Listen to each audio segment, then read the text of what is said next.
Saudações, estimados Homo sapiens! Sintam-se muito bem-quistos nessa transmissora de vídeos pela internet que é o YouTube. Achou estranho, né? É sobre isso que a gente vai conversar hoje.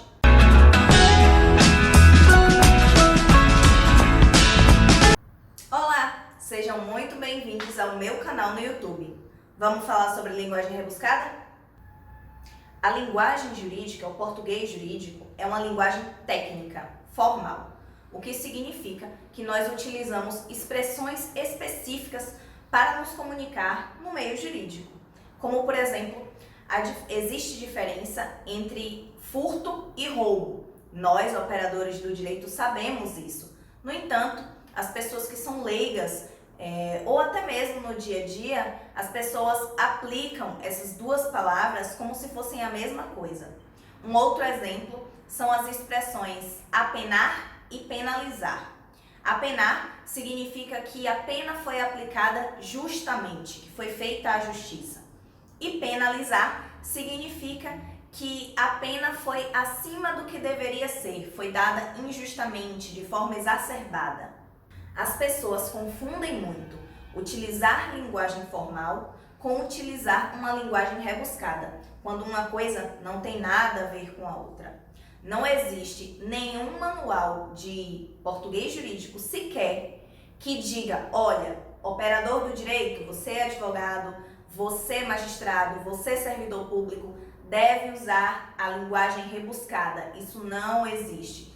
A linguagem rebuscada é um vício de linguagem que deve ser combatido a todo custo. As pessoas fazem muita confusão no uso da linguagem formal e da linguagem rebuscada. Acreditam que são a mesma coisa, quando na verdade não são. Uma coisa não tem nada a ver com a outra. O rebuscamento, ele é um vício de linguagem que deve ser evitado a todo custo e que, infelizmente, ainda é muito utilizado. Nós precisamos entender a diferença entre linguagem formal e linguagem rebuscada. A linguagem formal, especialmente a linguagem jurídica, é uma linguagem técnica. É necessário que tenhamos precisão, clareza, objetividade para que possamos nos expressar da maneira correta e fazer com que a outra pessoa entenda a nossa mensagem. Já a linguagem rebuscada é como se fosse, na minha opinião, uma encheção de linguiça. É como se a pessoa se utilizasse de diversas palavras para crescer a comunicação dela, para crescer o texto, a petição, enfim, o que ela estiver fazendo. Eu não estou aqui te dizendo para você escrever um texto na faculdade, uma redação, ou fazer uma petição com linguagem informal, com linguagem coloquial, termos coloquiais, fazer uma petição da mesma forma que você fala com seus amigos, não é isso. No entanto, o rebuscamento exacerbado, ele deve ser evitado. Sabe aqueles textos e aquelas petições que mais parecem produções artísticas do que um bom texto? É disso que eu estou falando. Aquele texto que a gente pega, a gente lê e a gente vê palavras que eram utilizadas no século passado e que hoje não cabem mais. Lembre-se sempre, a linguagem jurídica exige objetividade.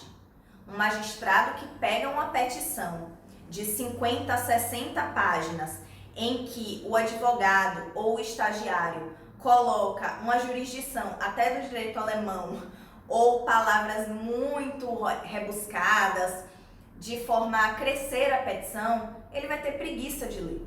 Como qualquer pessoa teria preguiça de ler um texto muito rebuscado.